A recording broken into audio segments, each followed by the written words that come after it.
सामाजिक धार्मिक सुधार आंदोलन की इस सीरीज में हम लोग देखेंगे रामकृष्ण मिशन, या इसी को कहते हैं परमहंस मिशन, या इसी को कहा जाता है वेदांत मिशन।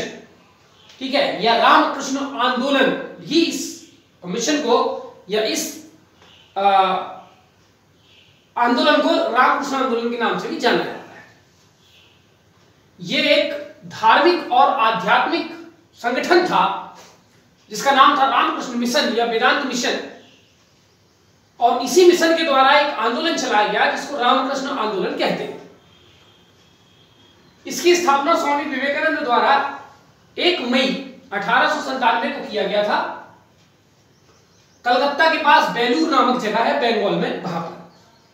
मोटो इस मिशन का है आत्मानु मोक्षार्थम जगत हिताय च, अर्थात आत्मा को मोक्ष की तरफ ले जाना और इस प्रकार से अपना मोक्ष प्राप्त करना जिससे संसार का भला हो सके। फिलॉसफीज, रामकृष्ण मिशन की क्या क्या फिलॉसफीज हैं?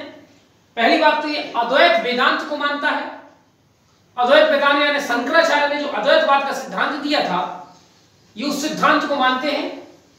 4 प्रकार के योग, ज्ञान योग, भक्ति योग, कर्म योग और राजयोग, ये 4 प्रकार के योग यानी ओवरऑल योग को मानते हैं। और योग के 4 प्रकार होते हैं, ये चारों प्रकार को मानते हैं। Services of Mankind is services of God, यानी मनुष्य की सेवा करना ही ईश्वर की सेवा करना होता है। आइडल वर्शिप, मूर्ति पूजा इत्यादि को ये मानते हैं। सगुण ईश्वर को मानते हैं, ये निर्गुण ईश्वर को नहीं मानते।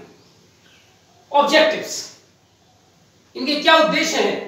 तो प्रारंभिक में खास करके जब रामकृष्ण परमहंस जब तक इसमें रहे तो मूलतः इसका जो स्वरूप था वो धार्मिक और आध्यात्मिक था, लेकिन स्वामी विवेकानंद के आने के बाद यह सामाजिक आंदोलन भी बन गया।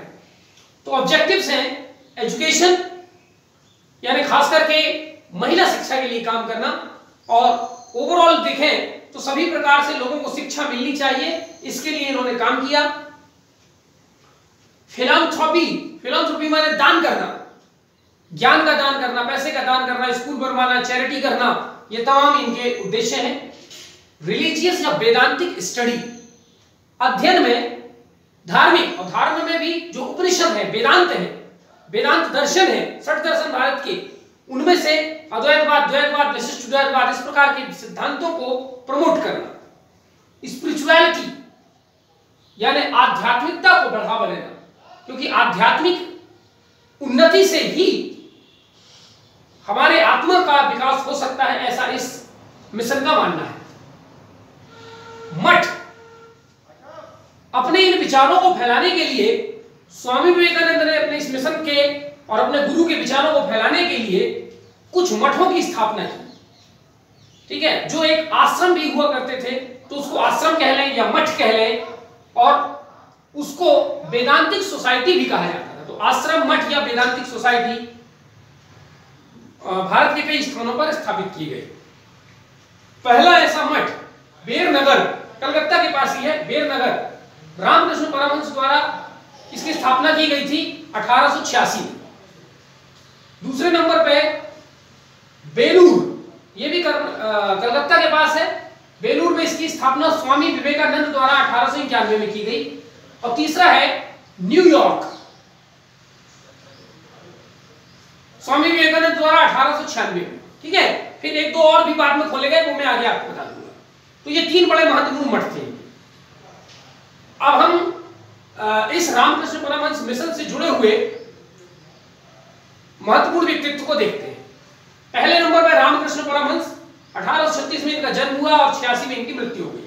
50 साल की उम्र में इनका देहांत हो गया। इनका जो रियल नेम है वो था गंगाधर चैटर्जी, या कभी कभी गंगाधर बैनर्जी भी मिलता है, या कभी कभी गंगाधर चट्टोपाध्याय भी मिलता है। ठीक है, devoted his whole life in worship of goddess Kali, ये काली जो देवी काली माता है उनके बड़े अनन्य भक्त रहे हैं। और कलकत्ता में ही दक्षिणेश्वर काली मंदिर है, आज भी बड़ा फेमस काली मंदिर है वो।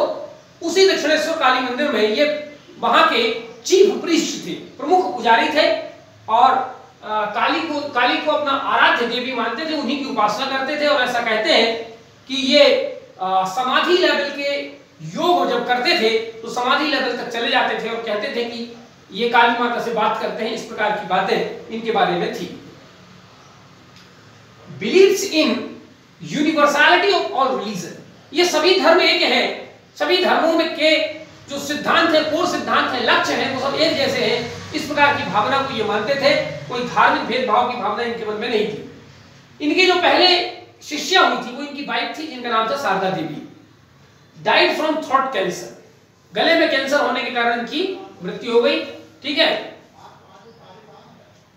ऐसा कहा जाता है कि गले में कैंसर था, पर ये कभी इन्होंने जीवन में उपचार नहीं करवाया और ना ही ईश्वर से, काली माता से इन्होंने ऐसा कहा कि मेरा उपचार वगैरह ठीक कर दो। ठीक है, तो अगले इनके जो चेले थे फिर स्वामी विवेकानंद। स्वामी विवेकानंद 12 जनवरी 1863 को इनका जन्म हुआ और 4 जुलाई 1904 को इनकी मृत्यु हुई। जब ये काफी महान विभूति आज वर्तमान में है, तो इनके जो जन्म दिवस है 12 जनवरी, उसको आज हम भारत में राष्ट्रीय युवा दिवस के रूप में मनाते हैं। स्वामी विवेकानंद भारत के महानतम जो संत हुए हैं उनमें से एक इंपॉर्टेंट संत हैं, बहुत इन्फ्लुएंशियल व्यक्ति भारत में और भारत के साथ साथ दुनिया में भी। इनका असली नाम नरेंद्र नाथ दत्त था।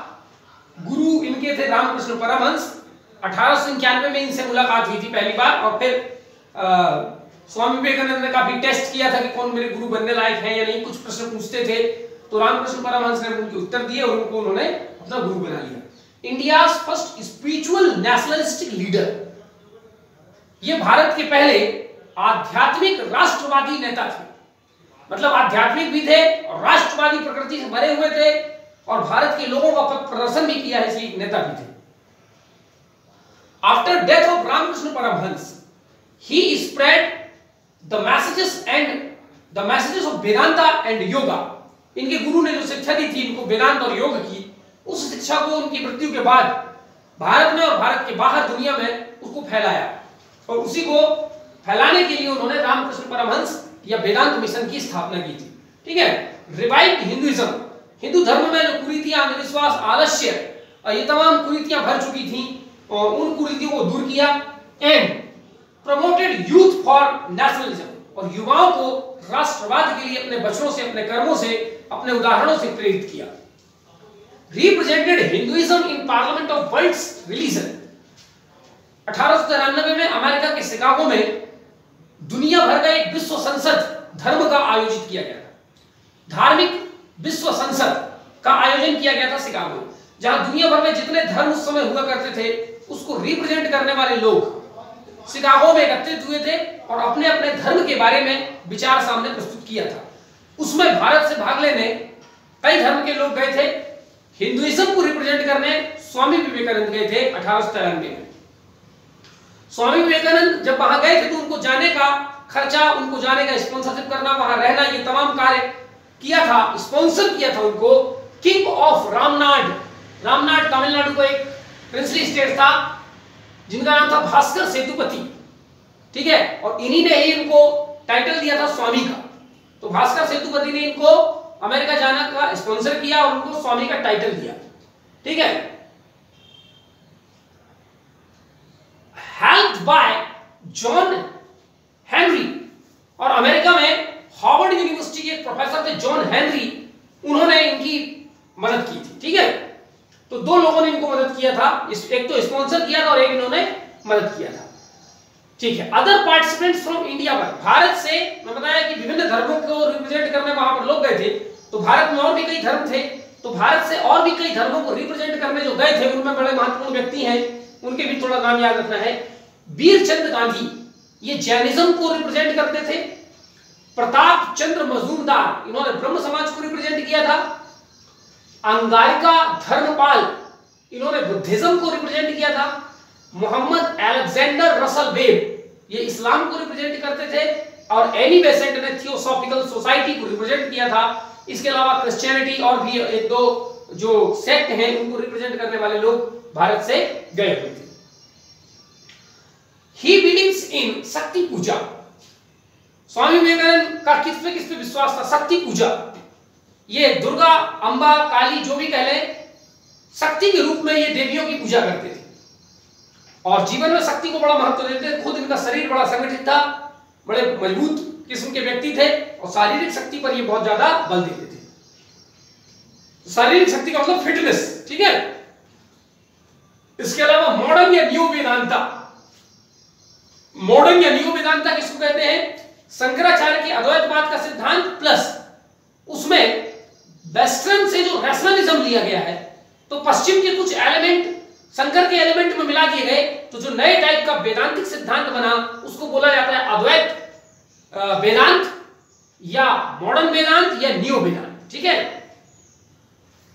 इसके अलावा योग में राजयोग, कर्मयोग, ज्ञान योग, भक्ति योग, इन सब पर इनका अडिग विश्वास है, ठीक है। मूर्ति पूजा पर भी इनका विश्वास है, सगुण ईश्वर पर इनका विश्वास है। इनके कुछ महत्वपूर्ण किताबें हैं, हमको देख लेते हैं। 4 योग पे 4 महत्वपूर्ण किताब। सबसे महत्वपूर्ण किताब है राजयोग, सबसे महत्वपूर्ण, ठीक है। उसके अलावा कर्मयोग, भक्ति योग, ज्ञान योग, चारों योग पर इन्होंने किताब लिखी है। माय मास्टर, ठीक है, मेरे स्वामी रामकृष्ण परमहंस के बारे में इस पे उन्होंने लिखा है। Lectures from Colombo to Almora. Colombo Sri Lanka की राजधानी, अल्मोड़ा नैनीताल के पास उत्तराखंड में है। तो ये उनकी एक किताब है, lectures from Colombo to Almora. और उन्होंने एक निबंध भी लिखा था भारत की वर्तमान स्थिति पर और उनका नाम दिया था वर्तमान भारत, ठीक है। तो ये कुछ महत्वपूर्ण किताब इत्यादि इनकी हैं। इनका शिक्षा देते हैं। इन्होंने बीए किया था फाइन आर्ट्स से। फाइन आर्ट्स को हिंदी में कहते हैं ललित कला। तो ललित कला से बीए किया था क्रिश्चियन कॉलेज कोलकाता से। और यहीं पर इनको एक टीचर मिले थे जो इनके फेवरेट टीचर थे, उनसे बहुत प्रभावित हुए थे, विलियम हेस्टी। डिसाइपल्स इनके अनेक शिष्य हुए हैं, जिनमें से हम 2-3 का नाम देखेंगे। मार्गरेट एलिजाबेथ नोबल, ये एक आयरलैंड की विमेन थी, आयरिश विमेन थी, जिनको जो स्वामी विवेकानंद की शिष्या बन गई थी और उन्होंने इनका नया नाम दिया था सिस्टर निवेदिता। और फिर अशोकानंद इत्यादि ऐसे कई भी शिष्य हैं, ठीक है। इन्फ्लुएंस, इन्होंने किसको किसको प्रभावित किया? तो भारत में ऐसा कोई नहीं है, दुनिया में भी बहुत सारे लोग इनसे प्रभावित हैं, लेकिन 2 बड़े महत्वपूर्ण व्यक्ति के नाम यहां पर मैंने लिखा है। Emma Cobb, French opera singer, ये उसी समय की बात है, मतलब ये विवेकानंद जी के समय की ही बात है, ठीक है। Emma Cobb, French opera singer. और Romain Rolland, French novelist, dramatist, historian, कई चीज हैं ये। और इनको नोबेल का साहित्य पुरस्कार मिला है, ये मामूली व्यक्ति नहीं है, ठीक है।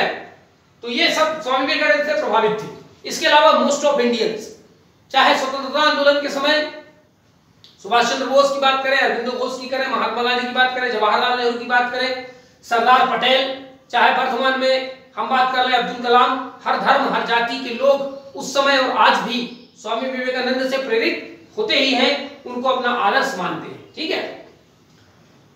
विजिट टू द वेस्ट, ये 2 बार विदेश की यात्रा में गए। एक बार ये 1893 से 1897, 4 सालों तक जापान, चाइना, कनाडा, और इसी दौरान वर्ल्ड रिलीजन का जो कॉन्फ्रेंस था उसमें भाग लेने यूएसए गए थे। तो वहीं से फिर ये घूमते घूमते फिर चीन, जापान और भी कई जगह घूमते घूमते फिर ये भारत वापस आए थे। फिर दूसरी बार ये विदेश गए 1899 से 1902 तक, और इस बार ये फिर से एक बार UK, US, France, Austria, Turkey, Greece, Egypt और फिर श्रीलंका होते हुए भारत वापस आए थे, ठीक है। Featured on stamps of many countries, दुनिया के कई देशों जिसमें सर्बिया, श्रीलंका, यूके, ऐसे कई देशों के डाक टिकट में इनकी तस्वीर के साथ इनको जारी किया गया है। ये एक ट्रिब्यूट है, पता चलता है कि इन्होंने किन किन लोगों को प्रभावित किया है। कुछ महत्वपूर्ण क्वेट देखते हैं स्वामी विवेकानंद के। टेक अप वन आइडिया, एक विचार ग्रहण कीजिए। Make that idea your life, उस विचार को अपना जीवन बना लीजिए। थिंक ऑफ इट, उसी विचार के बारे में सोचिए। ड्रीम ऑफ इट, उसी विचार के बारे में स्वप्न देखिए। लिव ऑन दैट आइडिया, उसी विचार के साथ जीना सीखिए। Let the brain, muscle, nerves, every part of your body be full of that idea, हमारे मस्तिष्क, मांसपेशियां और नसों, यहां तक कि शरीर के सभी अंगों में उसी विचार का संचार होते रहना चाहिए। हमारा शरीर का रोम रोम उस विचार से भर जाए। Leave every other idea alone, बाकी सारे विचारों को परे रख दीजिए, बाकी सारे विचारों को किनारे रख दीजिए। This is the way to success, और यही जीवन में सफलता का तरीका है। इसी तरीके से हम जीवन में सफलता पा सकते हैं, अर्थात एक विचार का पूरा होने के बाद ही दिल दिमाग में दूसरा विचार लाना चाहिए, एक लक्ष्य की पूर्ति के बाद ही दूसरे लक्ष्य की पूर्ति का प्रयास करना चाहिए, अर्थात एक साथ कई लक्ष्यों को साधने की कोशिश नहीं करनी चाहिए। ठीक है। Arise, awake and stop not till the goal is reached. उठो, जागो और रुको मत तब तक जब तक आपको अपने लक्ष्य की प्राप्ति ना हो जाए। ठीक है।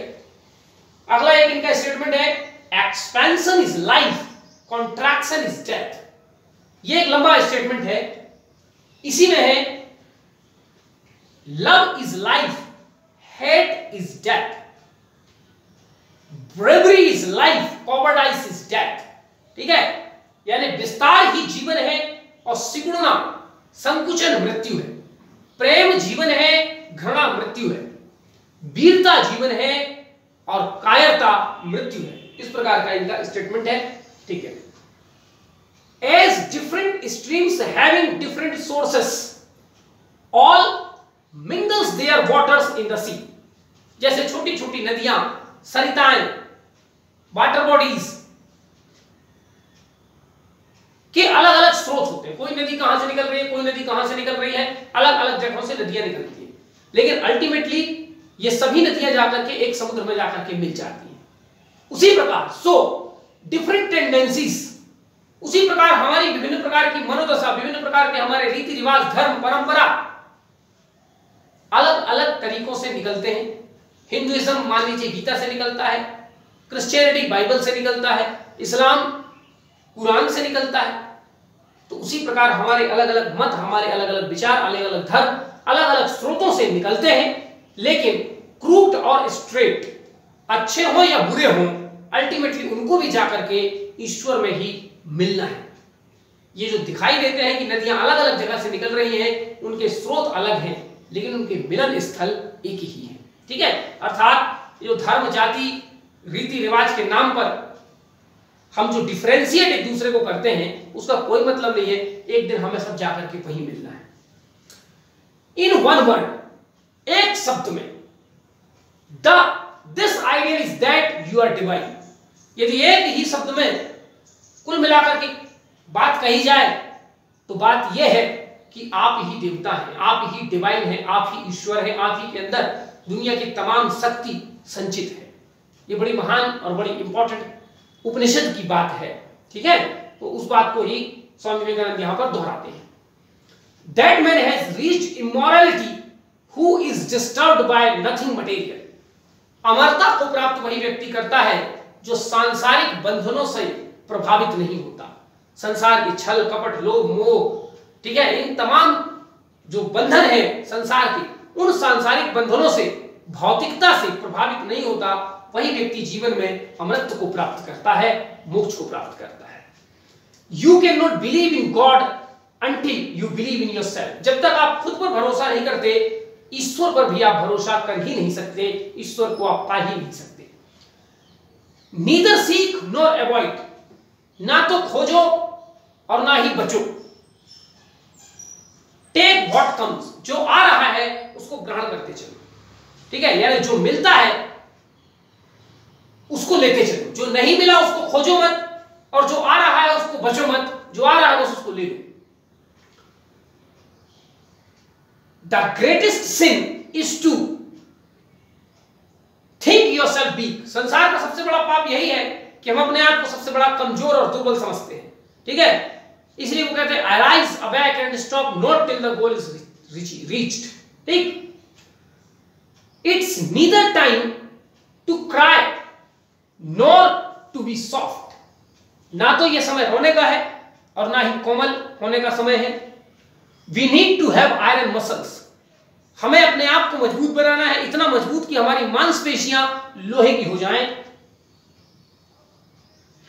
ट्रस्ट इन योर सेल्फ, अपने आप पर हमें भरोसा करना है। Not in 33 crore of deities, हिंदुओं के 33 करोड़ देवी देवताओं पर विश्वास बाद में करना, पहले खुद पे विश्वास करो। What is the reason that handful of foreigners ruling over 33 crore of people, उस समय भारत की जनसंख्या भी 33 करोड़ ही थी। तो उन्होंने कहा क्या कारण है कि मुट्ठी भर लोग, विदेशी लोग भारत के 33 करोड़ लोगों पर शासन कर रहे हैं। आगे वो कहते हैं only because they had trust in themselves and we don't. इसका केवल एकमात्र कारण है कि उन्हें अपने पर भरोसा है कि हम ऐसा कर सकते हैं, लेकिन हमें अपने पर भरोसा नहीं है। तो ये भारत को क्यों गुलाम बनाया गया और भारत क्यों लंबे समय से विदेशी शासन की गुलामी झेल रहा है, उस पर उनका ये स्टेटमेंट है कि रोने का समय नहीं है, ये कोमल होने का समय नहीं है, हमें ताकतवर बनना होगा, हमें अपनी मांसपेशियों को मजबूत करना होगा, हमें अपने मस्तिष्क को मजबूत करना होगा और 33 करोड़ देवी देवताओं के भरोसे बैठ करके हम उसको अपना दुर्भाग्य या अपना भाग्य मान करके नहीं रह सकते। हमें अपने आप को ताकतवर बना करके, अपने आप पर विश्वास कर करके और आगे जीवन में बढ़ना होगा, तभी हम इन विदेशी शासन से मुक्त हो सकते हैं। ठीक है, क्योंकि दिखाता है कि मुट्ठी भर लोग भारत के 33 करोड़ लोगों पर शासन करते हैं। उसका कारण क्या है? उन्हें भरोसा है, हमें भरोसा नहीं है। इसलिए सबसे पहले भरोसा प्राप्त करो। ठीक, कुछ और महत्वपूर्ण नोट्स हैं। Peace retreat, an ashram at Saint Jose, California America में सेंट जॉस नामक जगह है, वहां पर उन्होंने अपना एक आश्रम बनाया था जिसको पीस रिट्रीट के नाम से जाना जाता था। पेरियोडिकल्स, पेरियोडिकल्स माने एक निश्चित समय बाद आने वाली पत्रिका, ठीक, पाक्षिक पत्रिका कहते हैं इनको, पेरियोडिकल्स। ठीक है, तो ये वीकली थी, जनरली ये 15 दिन में एक बार आते हैं, लेकिन ये इनकी जो 3 पत्रिकाएं थी ये वीक में आती थी। एक था ब्रह्मवादिन जो अंग्रेजी भाषा में छपता था, दूसरा था प्रबुद्ध भारत, ये भी अंग्रेजी में छपता था, और तीसरा उद्बोधन, ये बंगाली में छपता था। ये पत्रिकाएं हैं जो समय समय पर छापी जाती थी स्वामी विवेकानंद के द्वारा। स्वामी विवेकानंद की आधुनिक राष्ट्रवाद की भावना और युवाओं को उन्होंने जो अपनी वाणियों से प्रेरित किया है और भारत के राष्ट्रीय आंदोलन में अनेक लोगों को जो प्रभावित करने का काम किया है, इन तमाम उपयोगिताओं को देखते हुए सुभाष चंद्र बोस ने उनको father of modern nationalistic movement, आधुनिक राष्ट्रवादी आंदोलन जो भारत में शुरू हुआ उसका जनक उन्होंने उनको कहा है। उनका खुद का एक स्टेटमेंट है, I am socialist because half of loaf is better than no bread. आधी रोटी से बेहतर है पूरी रोटी का होना, इसलिए मैं समाजवादी हूं। क्योंकि समाजवाद समाज को सामने रखता है, व्यक्ति को बाद में रखता है। ठीक है, तो 2 व्यक्ति को आधी आधी रोटी मिल जाए उससे अच्छा है कि एक व्यक्ति को, यानी एक व्यक्ति माने बड़ा माने समाज को एक रोटी मिले। तो ये समाजवादी अपने आप को मानते थे। ठीक है, फॉर योर ओन मदरलैंड, अपनी खुद की मातृभूमि के लिए, अ जंक्शन ऑफ 2 ग्रेट सिस्टम, 2 महान प्रणालियों का मिलन, दैट इज हिंदुइज्म और मुस्लिम, इस्लाम का मिलना बहुत जरूरी है। यही एकमात्र आशा है कि हिंदू मिलकर के जब रहेंगे तभी हमारे देश को आजादी मिल पाएगी, तभी हमारे देश विदेशी सत्ता से मुक्त हो पाएगी। ऐसा मानना था स्वामी विवेकानंद का। तो हिंदू मुस्लिम एकता, सर्वधर्म समभाव की भावना वाले ये संत थे। ठीक है, the religion can't appease the hunger, hence before religious upliftment economic upliftment is more necessary. धर्म किसी भूखे व्यक्ति का पेट नहीं भर सकता, इसलिए धार्मिक सुधार से पहले जरूरी है कि व्यक्तियों का आर्थिक सुधार किया जाए, ताकि जब वो भूखे पेट की जगह पर भरे पेट हो तब उनको धर्म समझ में आता है। भूखे पेट में धर्म का भी कोई काम नहीं। 11 सितंबर वो दिन है जब शिकागो के विश्व धर्म सम्मेलन में इनका भाषण हुआ था, 11 सितंबर।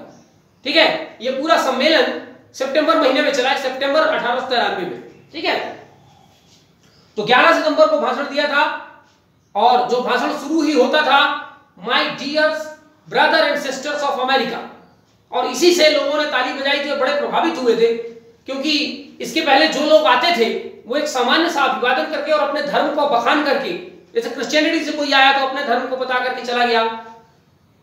लेकिन जब विवेकानंद जी ने अपने बारे में बताया, अपने हिंदू धर्म के बारे में बताने गए, तो सबसे पहले तो एक सुंदर अभिवादन किया।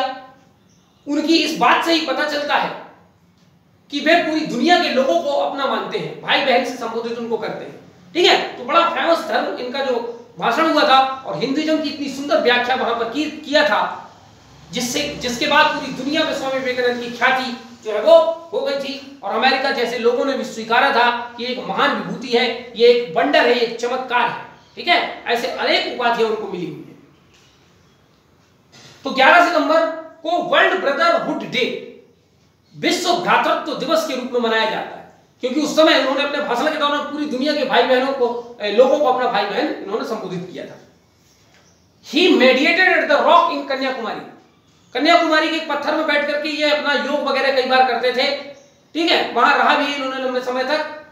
आज के समय में उसी जगह पर जिस पत्थर में बैठ के ये करते थे, वहां पर विवेकानंद मेमोरियल बना दिया गया है कन्याकुमारी में। प्रॉफिट ऑफ नेशनलिज्म, कई लोगों ने इनको राष्ट्रवाद का पैगंबर कहा है। ये थे तो सन्यासी, लेकिन उन्हें अपने विचारों से भारत की गरीबी, भारत की दयनीय स्थिति, भारत की गुलामी से इनका हृदय पसीजता था और इन्होंने भारत की आजादी के लिए अनेक प्रयत्न किए हैं, युवाओं को जागृत करने की कोशिश किया है, उनकी सोई हुई आत्मा को जगाने की कोशिश किया है और राष्ट्रवाद के लिए इन्होंने बहुत सारी बातें की है। इन्होंने बात स्वतंत्रता की है, समानता की है, तमाम राष्ट्रवाद से संबंधित और भारत की आजादी से संबंधित बातें इन्होंने इनके अपने लेखों में जो है वो दिखाई देता है। इसलिए इनको कुछ लोग राष्ट्रवाद का पैगंबर कहते हैं। इन्हीं के बाद जो है बंगाल में बड़े क्रांतिकारी और बड़े बड़े नेता सुभाष चंद्र बोस और अरविंदो घोष, सुरेंद्रनाथ बैनर्जी, ऐसा कोई बंगाल का व्यक्ति नहीं है जो इनको अपना आदर्श ना मानता हो और इनकी टीचिंग से प्रेरित ना होता हो। इनका परिवार कुछ दिन रायपुर में भी रहा है, छत्तीसगढ़ के रायपुर में। ठीक है, इसलिए रायपुर का जो एयरपोर्ट है उसका नाम बदल करके स्वामी विवेकानंद एयरपोर्ट कर दिया गया है। तो ये कुछ जानकारियां थी रामकृष्ण परमहंस मिशन के बारे में, रामकृष्ण जी के बारे में और स्वामी विवेकानंद के बारे में। और स्वामी विवेकानंद तो इतनी महान विभूति है कि जितनी बात उनके बारे में किया जाए वो कम है। ठीक है, पर जितना हम लोगों के लिए जरूरी था उतना हमने कर दिया।